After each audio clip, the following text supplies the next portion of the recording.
Good afternoon, everyone. This is Diana Arias with the Community Technical Assistance Center of New York, and I would like to welcome you to today's webinar, Somatic Experiencing with School-Aged Children Who Have Experienced Trauma. Before we get started, I just want to take a moment to orient everyone to Zoom. I'm sure you're probably used to it by now, but just to make sure you know how to participate in today's event. Please note that upon joining, you have been placed on mute just to avoid any background noises that may distract others from listening to the presentation. If you come across any technical issues during today's event, please chat in to the host who will be able to assist you.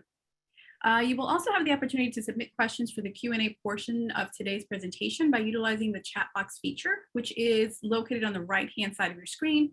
If it's not visible, just sort of hover over the toolbar at the very bottom and click on the dialog bubble and it should come up. But we are asking you to submit questions as the presentation is going on. So as you hear our presenters and a question comes in, certainly please feel free to chat that in to everyone. And we'll either attend to your question during the presentation, or if not, again, during the Q&A portion at the end. By the end of the week, the presentation recording, the slides, and an additional resource guide or resource sheet will be available on our website. So please tune into that.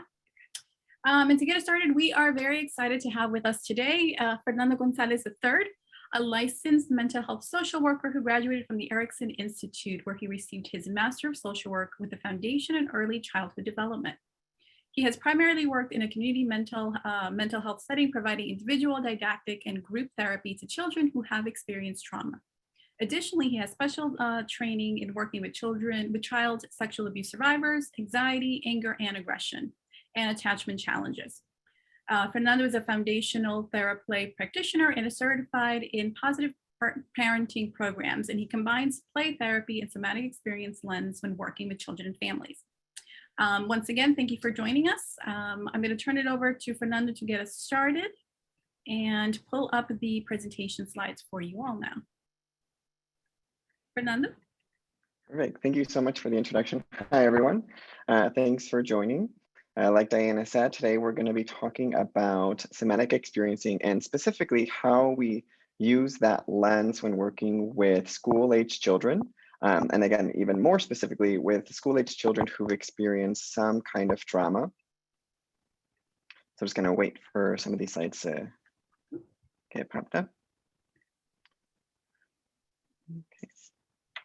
Awesome, thank you. And if you take us to the next slide, I just want to pull up the agenda just to kind of orient everyone to the things that we'll be discussing. So like I said, we'll do a brief overview of what trauma is and what it looks like. For the sake and time of the presentation, we won't go into too much details, just to make sure that we kind of get to all of the things that I want to talk about. But after that, we're going to transition into discussing what somatic experiencing is. Again, I'll do mostly an introduction. Towards the end, I'll be able to send out some extra resources for those of you who maybe are new to somatic experiencing, or for those who just kind of want to gather more in-depth information, or even might be interested in searching for some of the trainings that are available nationally and internationally. And then, of course, we'll then kind of transition into talking about children and families, and again, how we can use the somatic experiencing lens, or SE, to, of course, support children and families. And then, of course, given the the current state of living, I will kind of just very briefly touch on COVID-19 considerations and things to keep in mind, again, as we kind of move forward in working with children and families. And then, of course, we'll be able to end, as Diana said, with some Q&As. We are going to be trying to, within those three things that I just mentioned, touch on these objectives, right? So I'm hoping to be able to talk about the response stages to the nervous system, and how commonly children and adults will actually respond to stress and trauma, just given the functions of the nervous system. Hopefully, we'll also be able to talk about the 5 ways to help children process trauma.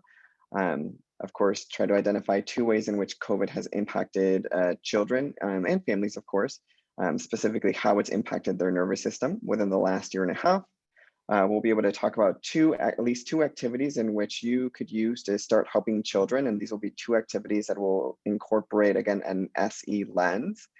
And then we'll end by trying to identify at least 2 ways that we can involve caregivers, again, through a somatic experiencing lens, but also just a general, in general, 2 ways we can involve caregivers in supporting kids who've experienced trauma. Okay. But I do want to start off with a little poll. So I think we'll send that out, but if you can just kind of talk a little bit about or rate where you feel you fall in the spectrum of how effective you would be in attending to or responding to somatic symptoms that are reported by children that you're working with. Or in some cases, it might even be somatic symptoms that are reported by caregivers that you work with. Or in some cases, somatic symptoms that you're maybe noticing in children that aren't even, aren't even being able to, aren't even seen by the children and families that you're working with. So we'll give you guys some time to maybe answer the poll. And so I'm hoping we kind of have a bit of a range. Like I said, I know that there are several people that maybe know a little bit about somatic experiencing or other somatic and psychomotor interventions. There might be people who are kind of a little bit new to it. So I just want to get a sense of kind of who's joining in today. And again, be able to provide as much information as possible. And then, like I said, at the end, I'm wanting to provide additional resources for those who feel like they need a little bit more information. Okay. All right, thank you. So we've got, it looks like most of you feel somewhat effective. Okay, somewhat and relatively effective, the highest ones. So awesome, thank you so much for joining and thank you so much for answering that poll. Okay, so let's start again, like I said, with our brief orientation to trauma. So I kind of just want to start very simple. These are just 2 definitions that I tend to give most people and 2 definitions that I think are very helpful for me as I kind of orient to working with children and families, right? The first one comes from the National Child Traumatic Stress Network. It's a very simple definition, right? A traumatic event is a frightening, dangerous, and violent event that poses a threat to a child's life. I would say this is a very kind of generalized definition. And so really the kind of keyword I want us to focus on as we kind of move forward is the word event, right? So essentially there does have to be something that is taking place, right, in a child or a family's life. Of course, in most cases, when we think about the big traumas, they are considered frightening, dangerous, or violent. Of course, not all traumas have to fit in one of those categories, right? I like to say that there's like big T traumas and then there's small T traumas. But again, I really just want to highlight that there is some kind of event or situation that needs to be taking place. And then, of course, our second definition from Dr. Peter Levine, who is the person who founded Somatic Experiencing, right? He believes trauma is any experience that shocks the brain and overwhelms the body. So again, wanting to highlight the word experience. And like I said, I like to really put these 2 words together. There's an event, right, or a situation, and it really, at the end of the day, depends on the experience or the person who is experiencing this trauma, right? We all know that you can place 10 children through a similar traumatic experience and they all will respond differently. And again, that is very specific to how they interpret and or experience the situation. But of course, when we're coming at this through a somatic lens, we want to keep in mind that the experience does have to in some way impact and or alter the brain and the body. So again, just 2 kind of simple definitions, 2 ways to just orient yourselves as we move forward. Again, just kind of very on a very simple level, right? How does trauma show up in the body? We know that not all traumas are physical in nature, right? But of course, every trauma does create a response in our bodies, right? And by physical in nature, I mean, when we think about things like, emotional neglect, things like traumas like racism, sexism, right? A lot of those are not necessarily physical, like, the common physical abuse, sexual abuse, but they do create a sufficient amount of stress in the body that do create then a response, right? And I think there's a question in the box. I'm just going to look really quickly. Oh, okay, never mind. I think they they're wanting to look for the mute button.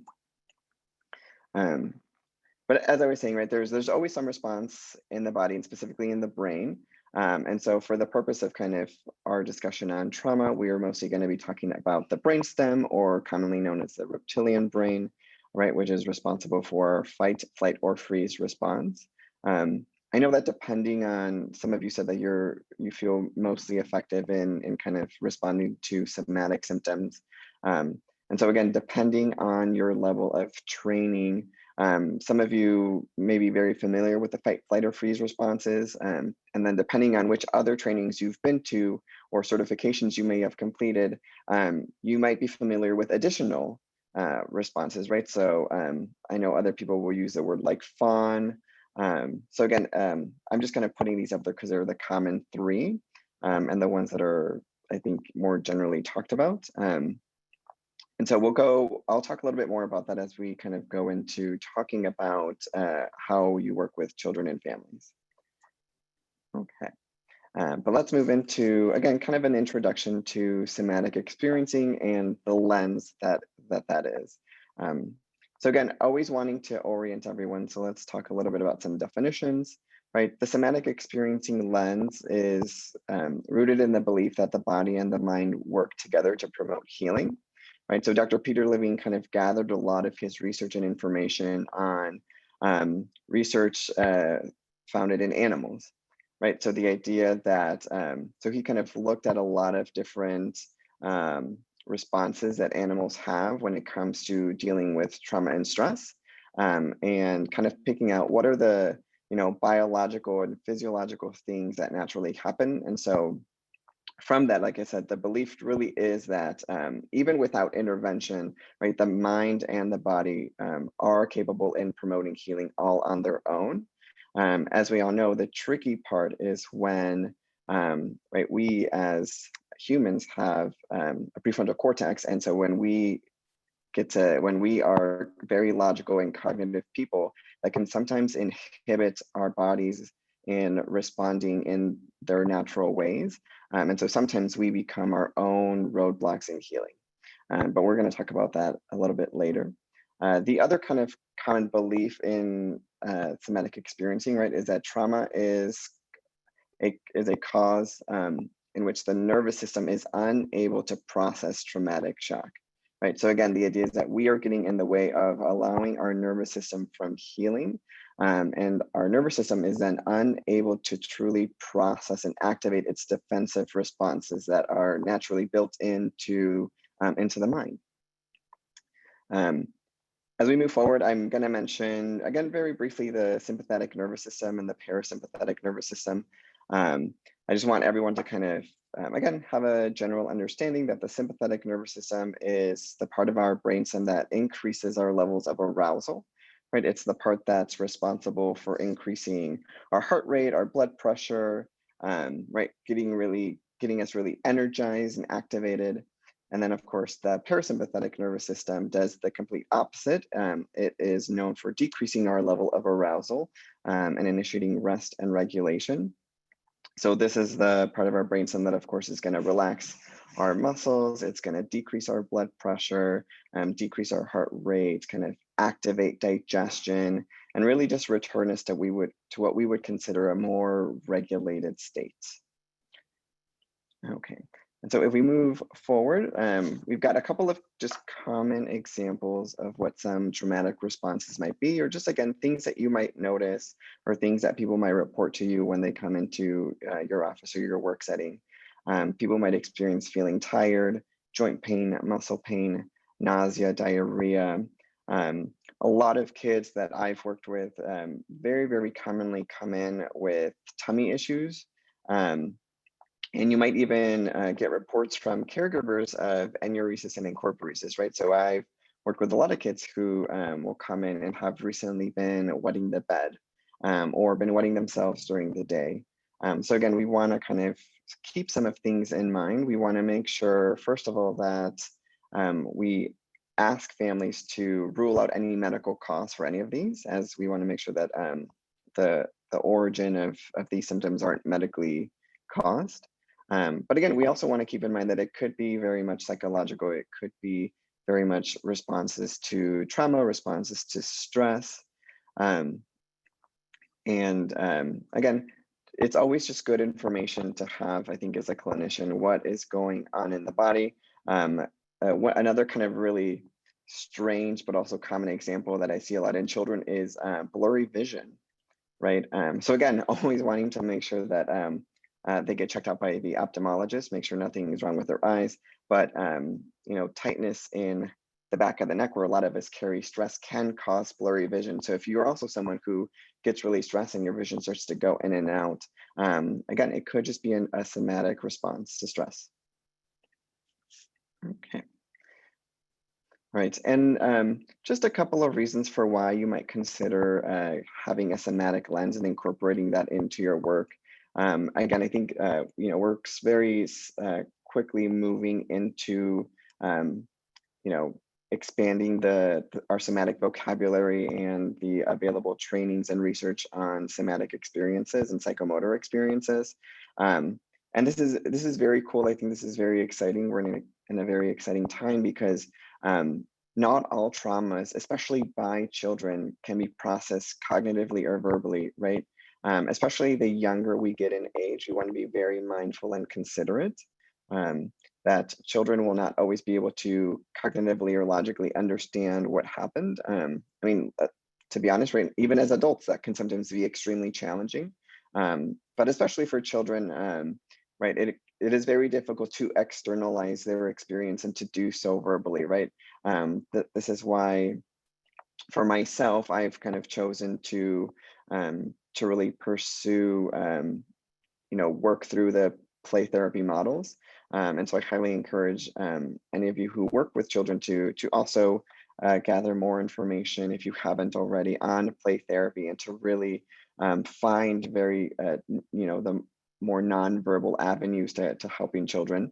And so somatic experiencing does require some level of verbal capacity. But it is also, again, a kind of a different avenue for helping children processing trauma without necessarily having to have them logically or verbally explain what happened and process it in a verbal way.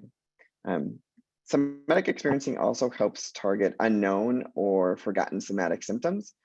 So again, we want to make sure we're aware of all of the somatic experiences that are happening in the child, and also be very conscious and aware of the things that, again, that they might not know of, that you might be able to see visibly. And so because the somatic lens is obviously very focused on the body, it just makes sure that we're including that in our treatment, right? I know in most other cases, we try to focus a lot on, again, like the cognitive narrative of traumas or the emotional experience of traumas. And those are all very important in kind of like what I consider that perfect triangle of treatment. But I always like to make sure that we are incorporating the body and, the nervous system as well, as we kind of formulate our treatment plans and as we find the interventions that we want to use. And then, of course, SE also places an emphasis in regulation, right? Again, keeping in mind the brainstem, the sympathetic nervous system, the parasympathetic nervous system. We're always looking to figure out, is a child in a place where they're settled, or is there some level of sympathetic or parasympathetic activation? And really, using that to understand how we then interact with children. And so for children who are, who have parasympathetic activation and are maybe a little dysregulated, they're running around, they're not able to focus, right? We want to find a way to kind of interact with them in that moment to either get them in a more regulated state, or to, again, help them move from there to the parasympathetic activation, where we want the whole brain to come back online. We want them to be able to join us before we kind of, go into an intervention that is going to help them process or move forward in their trauma. Okay. And so I do have just a little diagram here, right, where I'll be mentioning, again, just the common responses that the nervous system has. Of course, this is, like I said, through the somatic experiencing lens. Depending again on which psychomotor or somatic trainings you've been to, they look a little bit different. So just again, want to say that this is through somatic experiencing.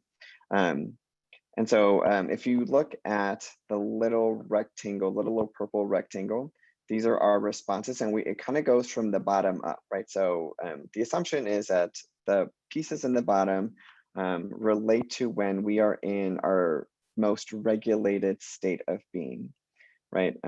So essentially, so I'm going to move up and I'll go slowly through the list.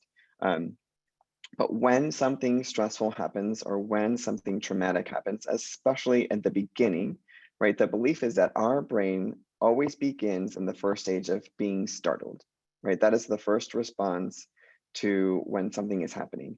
And I see this a lot in my office when kids will come in, we've got the door closed and maybe there's a loud noise in the waiting room, right? The first thing you kind of see is there's a freeze, there's the little pause in the play that they're engaging, they kind of flick up, and there's a little sign of worry in their face, right? Again, this is a good startle response, which is again very normal. When something is happening that you're not very aware of, we then kind of move into step number 2, right? We orient and scan, right? So in most cases, kids who kind of hear a loud noise, right? They'll look up, they'll stop what they're doing, they'll look up, and then they'll kind of turn a little bit, right? And that is their brain saying, something just happened, we don't know what it is, and we need to look around and see if we can figure out what that is, right? We do this a lot also as adults when we're driving. If you're someone who drives, we'll be startled when someone honks their horn. If you're someone who forgets to go immediately when the light turns green, you may have experiences. And so we do the same thing, right? We hear the noise, we startle, and then we look around to see, well, who's beeping, right? Like, are they beeping at me? Are they beeping at someone else? So again, very kind of common and normal responses that we do all the time, whether it's something stressful, traumatic, or just normal. And then we kind of go into, once we are orienting to our environment, we go into really evaluating what's going on, right? So we really want to try and figure out, is this a situation that is going to impact me? How is it impacting me? And am I now in a safe or in an unsafe environment, right? And so again, there's a little sympathetic activation where maybe a little bit aroused, right? Our heart rate is maybe picking up a little bit at this point, but we're okay, right? At this point, you either identify that there is danger or that there isn't, right? If there isn't any danger, usually, if we can evaluate that things are okay, that we're actually fine, right? Parasympathetic activation comes back and we are regulated, we're in kind of our normal state. Nothing really happens, right? But of course, if in our evaluation, we realize that there is something dangerous happen or something more stressful is going on, right? Again, our sympathetic activation continues. We then kind of move into our defensive or protective responses, right? Which would be stage 4. And so here's where, again, we commonly see our fight or flight and freeze responses, right? We kind of engage in one of the 3. We are either wanting to figure out, can we run away from the danger? Are we able to kind of fight, right? Or protect ourselves from the thing that is putting us in danger, the thing that is threatening. And then if we are unable to do either of those, we move into the 3rd response, which is usually the collapse and or freeze response, right? Which is our brain is so overwhelmed that we are going to shut down and hope that the threat isn't as bad as we imagined. And so this commonly comes from the animals that commonly do this. I think are they the possums, right? They're the animals that will play dead and when they sense threat. And so that's essentially their freeze response, and it's kind of what we do as well. So again, just to figure out, we're going to stay here, we're going to freeze, and that's kind of our brain's way of letting us know that something is truly dangerous. Okay, and I see we have a question that says, would it be fair to say that trauma interferes with the ability to successfully orient, scan, identify, and evaluate? That is a great question, and absolutely, right? So through the somatic experiencing lens, the idea is that for us to heal naturally after a stressful event, we will have moved into the evaluation phase, and then either kind of come back down to being regulated, right? Or if you go into your defensive and protective responses, right? The idea is that again, towards the end, we move into the fifth stage, which I recognize is not here. It's not written here clearly, but the fifth stage is what we would consider the discharge, right? Or the if we're looking at the kind of the waves, it's the part where you're coming back down into through parasympathetic deactivation, right? And so discharge is basically our bodies letting go of all of the energy or the tension that has been built because of the defensive and protective responses. And so yes, to answer your question, if our bodies are unable to activate that discharge response, and if our bodies are then stuck in the defensive and protective responses, that will create challenges in the future to successfully complete this cycle over again, right? This is commonly caused, right, because our amygdala stays online. And so we see this a lot with kids who then develop specific triggers, right? So specific triggers to sounds, names. If we go back to my car accident example, right? If you are ever in a car accident and your body is unable to, again, kind of discharge and process what happened somatically, right? It is very common for us to have similar somatic experiences when we're driving again in the future, even if we are, the only car in sight, even if nothing bad is happening, even if you're driving one block away, right? And so, yes, when we do experience trauma and when we are unable to kind of go through that discharge, it does kind of create more of a challenge when responding to trauma in the future. And so we do see this commonly in children, especially developmentally. They have a really difficult time with the identifying and evaluation phase, right?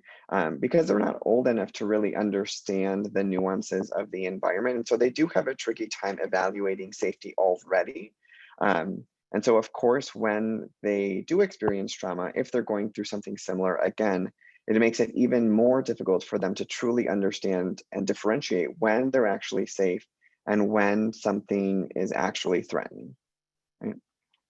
Thank you. That was a really good question. So again, I just want to repeat the 5 responses, right? So we've got 1, the startle response, 2, orientation and scanning, right? Those are, we would consider this our defensive orientation response. We then go into 3, identifying and evaluating the environment. 4 is our defensive and protective responses, right? So fight, flight, or freeze. And then 5 is the discharge, right? Or the activation of this parasympathetic nervous system. Okay. So next we're going to kind of transition into working with children and families. As I mentioned at the beginning, I'm going to talk specifically about school-age children. I did say that somatic experiencing does require some level of verbal processing or verbal capacity. And so I always want to be mindful about using more advanced somatic experiencing strategies with younger children. But of course, we want to keep in mind that with school, and when I say school-age children, I'm specifically going to be referring to kids ages 6 to 12. And so again, we want to just keep in mind still at this time that they are still developing their cognitive processing skills, especially when we're closer to the 6 to 8-year range, right? This is kind of the time where the cognitive world is kind of blooming and exploding, but we do want to be mindful of how much cognitive processing we're asking children to do. Same with language, right? They, at this age, are very verbal and are very able to have conversations, but just because they have a high vocabulary doesn't necessarily mean that they understand how to connect their experience with words that can very strategically and intentionally process and understand what the situation is.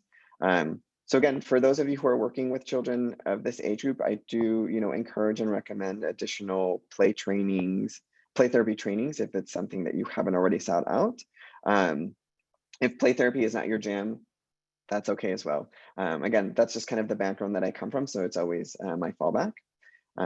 Again, as we're working with school-age children, I just have a couple of questions and things that I encourage everyone to consider as you're meeting with families.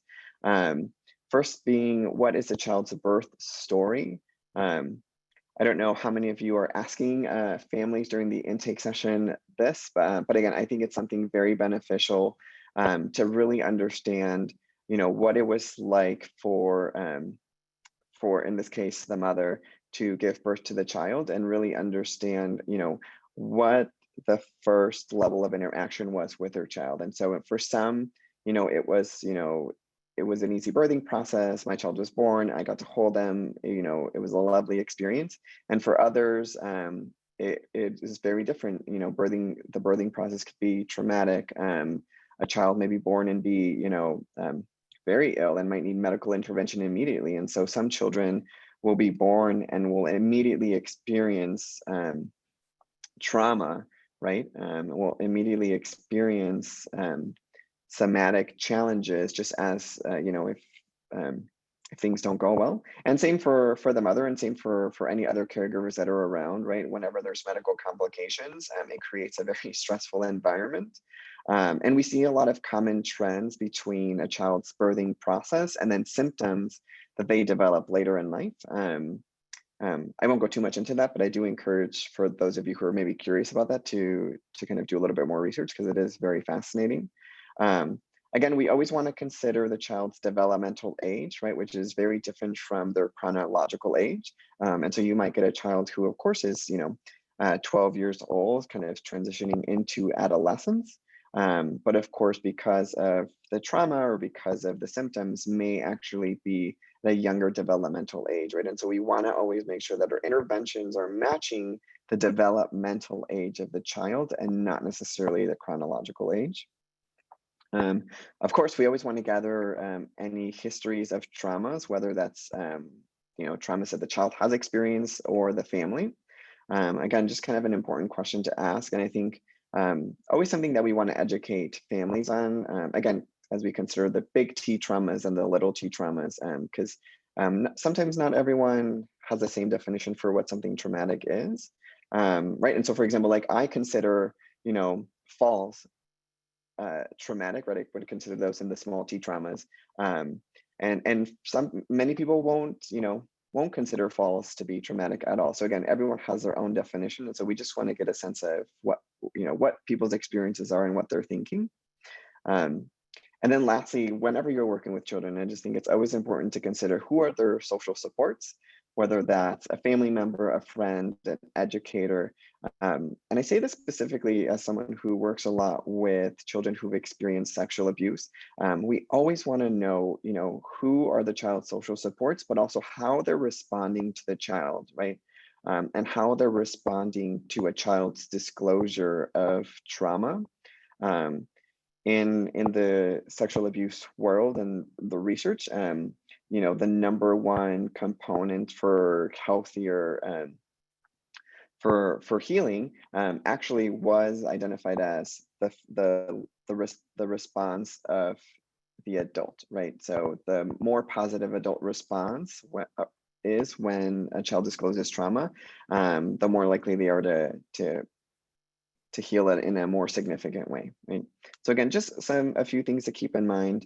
And then of course, I did say I was going to talk about some COVID concerns. So let's go into kind of that slide.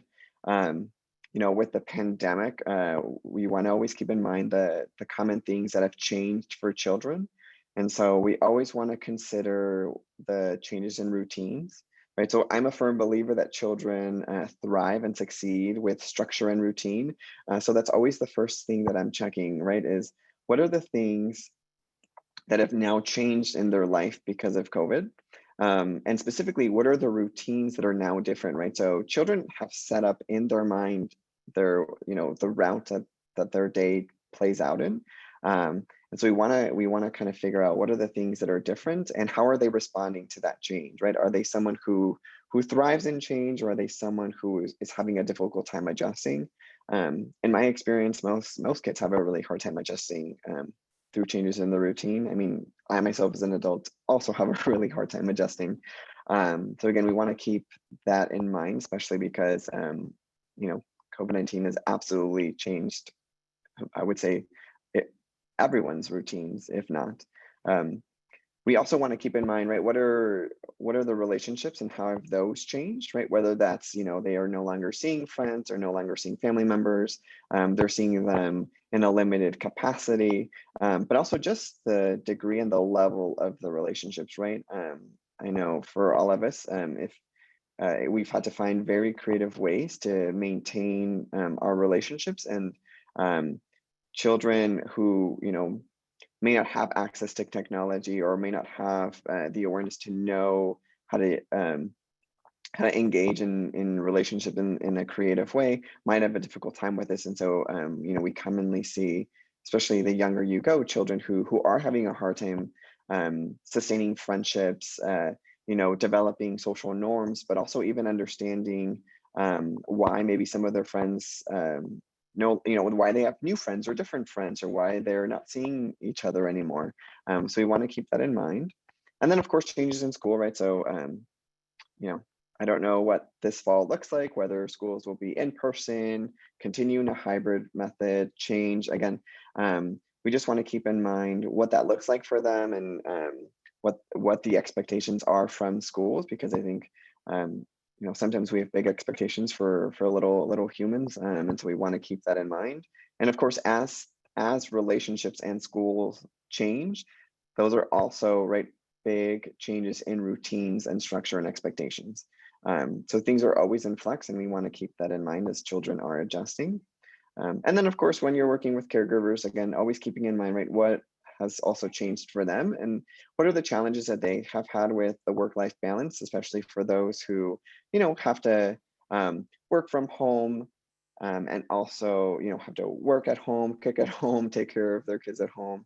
Um, or also, as they're developing newer roles, right? A lot of caregivers have had to kind of become educators and teachers in ways that they've never had to before. And so really understanding what are the circumstances that are then also creating stress for the caregiver. Okay, and so I do have a question for everyone, just hoping that people can maybe respond through the chat feature. But I am curious to know, what are some of the responses or, right, presenting concerns that caregivers report to you when they first bring their child to therapy? Right, so I'll give everyone a bit, and maybe I'll just kind of read a few. Defiance, okay, a lot of aggression, acting up, don't listen, right? Some defiance,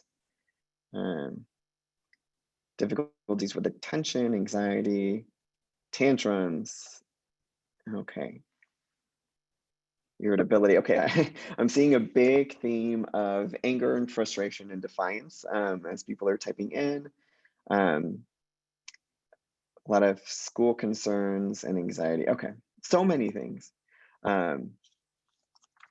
Absolutely. And so again, usually, right, parents will provide information that they are seeing, right? And it's usually, again, this is very normal, very common, right? It's usually the things that they're identifying in their kid that they believe is problematic or is different or is creating stress in the house. And so yeah, usually I think like I said, I get a lot of families where the kids are really, struggling and are very stuck in, in their aggression, in their anxiety. And so the common thing that I usually get is, they're defiant, they're not listening, they're throwing, hitting. So absolutely. Awesome. Thank you so much. Okay. So let's go to the next slide. And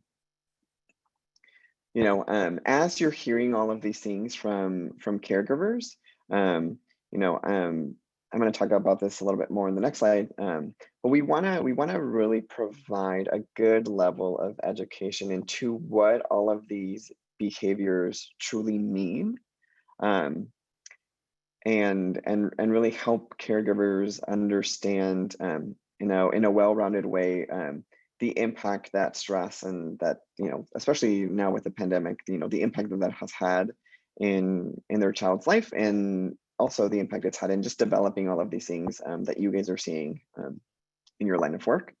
But Of course, when we are working with children, right, I think there's several ways that we all like to engage with children.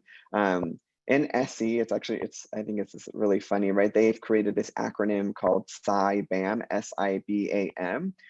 Me, of course, as a play therapist, kind of like saw that acronym and immediately thought of Simba because, I like to, kids know Simba, kids know Disney. And so when I work with kids, I usually have a Simba kind of stuffed animal that I have on my shelves. Um, and so again, we want to always think about what are the ways that we're going to be working with children, regardless of whether you're using, play therapy or cognitive behavioral play therapy or, whatever kind of modality you're using. I always like to kind of keep these 5 things in mind, right? Is that there are different ways to process trauma, and there are different ways that we can kind of approach the work. Again, that doesn't necessarily always have to be that it doesn't always have to be cognitive or emotional, right? And so those 2 are on here, right? But I'll start from the top and I'll go down. So it is obviously very makes a lot of sense, I think, in this presentation that sensations are first, right? Again, through the somatic lens, we want to help children track and understand the way that their body is responding. And so sensations can include things like feeling thirsty, having to go to the bathroom, right? Very kind of normal things, but even different things like things like feeling butterflies in your stomach, right? That technically is a sensation. The language we're using, of course, can be really different. Some people say they're butterflies, other people say it feels tight or tense. But we want to help kids understand, the experiences and the changes that are happening inside their body. And so again, bringing more awareness to our sensations is one way to kind of help us activate that discharge that I was talking about before, right? Because again, the belief is that when trauma happens, it gets stored in the body, and that our bodies is constantly holding tight to that experience. And so the more we bring awareness and insight into what that experience is, the easier to be for the body to naturally kind of discharge and let some of those sensations kind of dissipate, right? There's a question. Do you have a vocabulary guide aid for children? It's amazing how we don't have a lot of language to describe sensations, let alone for children. Yes, absolutely. I had a giant list I had a couple of lists in one of the slides, and then I took it out for time, but I will be sure to send out a list. I'll send it to Diana, and maybe we can get out for everyone to download, or maybe it'll be sent out in an email. But absolutely, and I'm going to talk about a vocabulary guide in a little bit, so I'll get into that in a couple of slides. But let me just talk about the other ones really quickly. If the child, there are also children and adults who are unable to really track and notice sensations. It can be really difficult to move inward, and so again, while for me sensations are big, it doesn't have to be for everyone, right? And so if you're working with someone who can't, who has difficulty accessing or tracking sensations, another way is to use imagery or images, right? So use visual representations of what's happening in your body. And so of course, in working with children, I'm not a art therapist by any means, but I do use art type of interventions. And so sometimes we kind of draw the body, sometimes we think about, if you're feeling angry, what do your hands feel like? Do they feel like they are, can you draw what they feel like or what you imagine when you're angry? And some kids are very natural in using imagery, right? They will draw, and they will, draw flames in their hands, or they will draw themselves as like a very specific superhero like Hulk. Right. And so again, some children have better access to using images or imagery. I'm meaning is third just for the sake of the acronym of Simba, but this is one of the harder ones, I think, right? Because it does develop a higher level of cognitive functioning or cognitive development. And so maybe more adolescents might be able to engage in meaning making, right? So that is is talking about trauma in a way where we're trying to gain insight into how the trauma has impacted the child. and of course, how it's created meaning around who they are in their life. Like I said, again, this one is very tricky, and usually the last one that I go to. Sometimes I don't even use this when I'm working with children, because it's I think a little bit more advanced developmentally, and also therapeutically. Um, Again, the fourth one being behavior, right? Especially for a lot of you who work with children who display their anxiety and their anger and frustration in behavioral ways, this one is an excellent kind of avenue to take. You know, I know families can be a little worried and kind of really engaging in these aggressive behaviors, but I'm all for it, right? I think if we can provide healthy ways for children to engage in their anger and aggression, right? Again, it's we're just helping them um, go into that discharge response, right? And so if you're, if you have kids who are commonly angry and are wanting to throw things, right? Asking them to stop is actually creating a roadblock for that discharge, because we're asking their bodies um, to stop engaging in a natural response.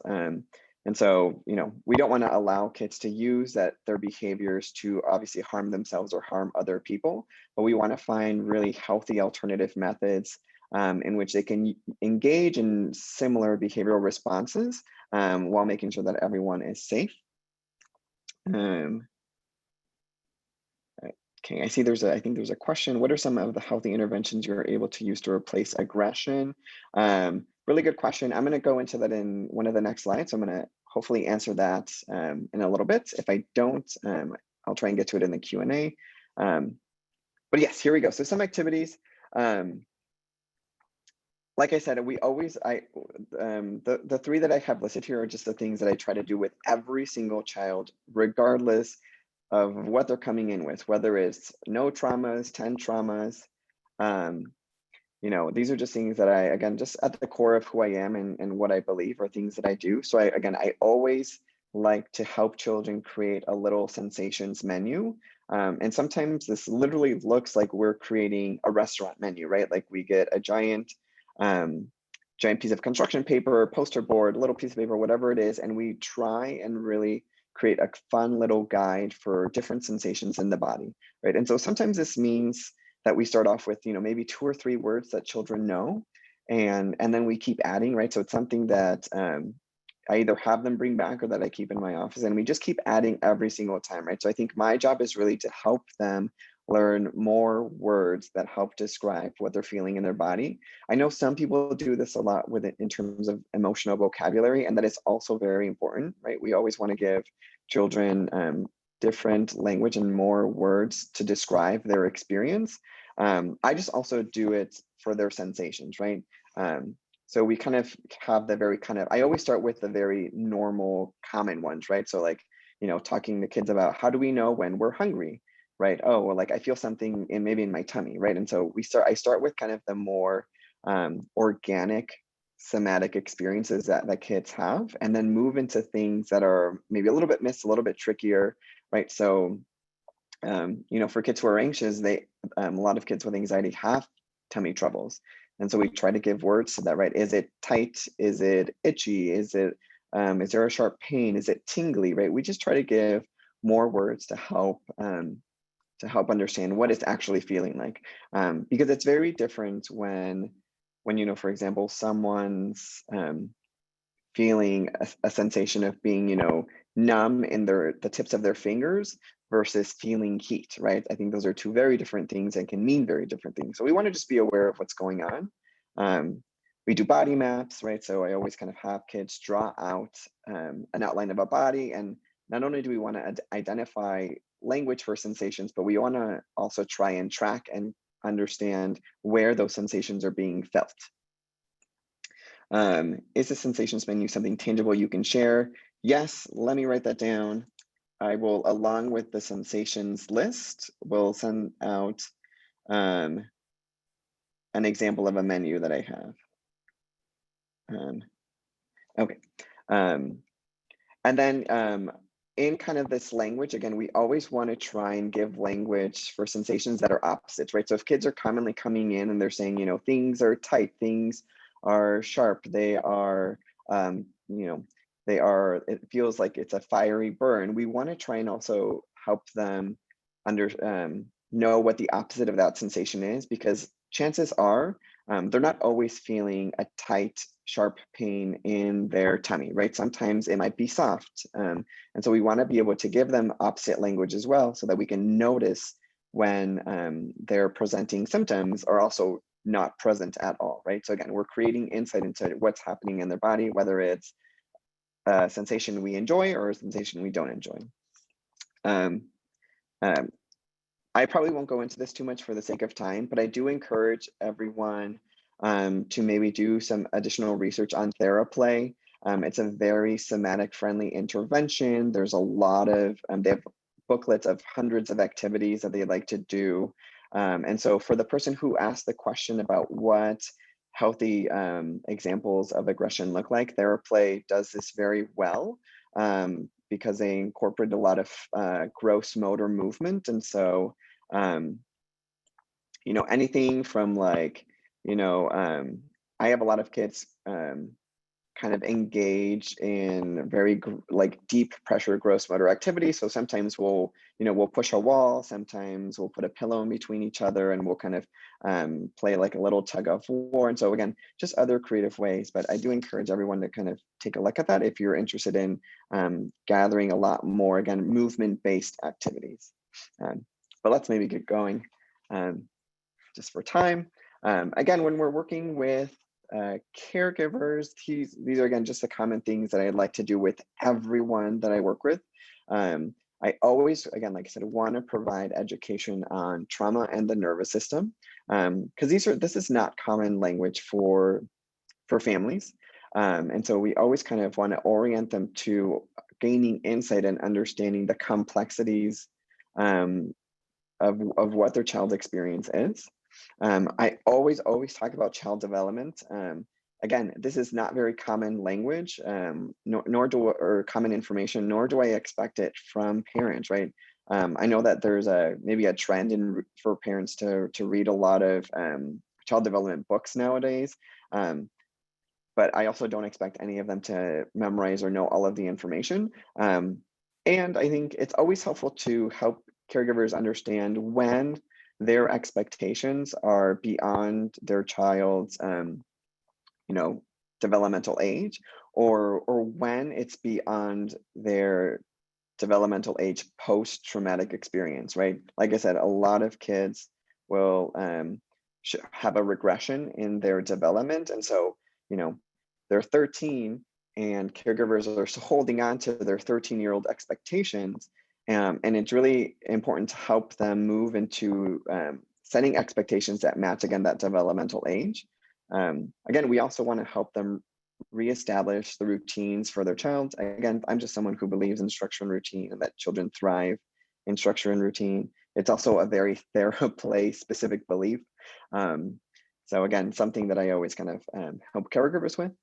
And then I just have a few examples of books that I would recommend for any coaching that you guys might do, or parenting strategies that you might help with.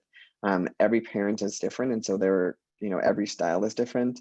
So I included one that's written through the TheraPlay lens. So parenting with TheraPlay, 1, 2, 3 Magic, which I think is a little bit more behavioral. And then No Drama Discipline, which of course just includes a lot more neuroscience and more body-based information. So again, something a little different for everyone. Okay, and then if we go on to the next slide, I was hoping to have a little bit more time, but I think for the sake of time, we might kind of skip this. But I do encourage everyone to reach out to me if you do have questions, or if you want to maybe kind of, I don't know, just talk about a case. I'm more than happy to provide any information, or just kind of, an informal discussion around any questions that you guys might have. Great. Thank you so much, Fernando. That was definitely a very informative and well-received presentation. I think there is definitely a lot of interest in terms of somatic experiencing and play therapy and art therapy. So Yeah, we do have a few minutes for questions. If you're okay with that, we can get started on those. yeah, absolutely. Okay, so let's see. I work with a 6-year-old who cannot even process other feelings besides happy. Any mention of Mhm. any other feeling will trigger his sympathetic nervous system. Any way to get him to regulate while talking about this? Mm-hmm. Um, okay, so for one of the first things I would say is I would go back to that slide where I was talking about, right, the SIMBA acronym. Um, so feelings is would be the A, right? So affect, that I think I maybe skipped. And so I would say that if sticking with the affect or feelings category is too much, it might be helpful to think about switching to something else for right now, right? Um, and so instead of maybe talking about feelings, we maybe go into behaviors and think about um, you know what are behavioral things that we do when we have different feelings, right? And so are we even things like, are we smiling when we're happy, right? Are we just kind of like, do we have our hands bunched up? So again, I would use more behavioral things, or kind of move into talking about common experiences like being tired or being sleepy, things that are, again, very sensation focused and somewhat feeling focused, but that aren't too feelings heavy. Um, I would say it might also be helpful, I think, for kids in the play therapy world. We like to, when you're using toys or puppets, it's sometimes helpful to talk about these things and not have them be about the child, right? So a lot of kids will have a hard time saying things like, oh, I'm feeling really sad right now, but it might be easier for them to listen to a story about a child who's feeling sad, right? Or it might be easier for them to act out a play scenario where a character is feeling sad, right? So we want to we can try and have that conversation, or we can try and again use whatever tool, right? Whether that be art, books for bibliotherapy, sand tray, puppets, storytelling. We want to have those conversations, but again, separate the feeling from the child as much as possible so that it doesn't feel like, oh, the focus is always on me. Um, I would also kind of maybe think a little bit about how feelings are discussed and shared in the family, and whether the family is open to talking about feelings. And so commonly, for the kids that I work with that are very uncomfortable talking about feelings, a lot of times they're in family, they have their family dynamic revolves around not discussing feelings, feelings being shamed, um, or very specific feelings being unacceptable or not allowed, right? So I'd be kind of curious again as to what the family dynamic is as well, and then helping maybe normalize that a little bit so that they're getting a little bit more feelings talk at home, while also in your office. Great, thank you. So I do want to be respectful of everyone's time. Fernando, there have been a lot of thank yous coming in through the chat. Again, a lot of interest in this topic area. So you do see Fernando's email address. Just to reiterate, the slides will be available along with the recording Mhm. and a resource guide by the end of this week.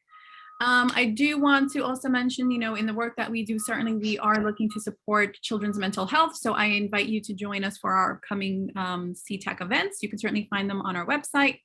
And again, thank you to you, Fernando Gonzalez III. Yeah. Very informational. Everyone is really looking forward to getting the slides and actually forwarding them along to colleagues. So thank you for your presentation. Thank you for everyone who joined us today.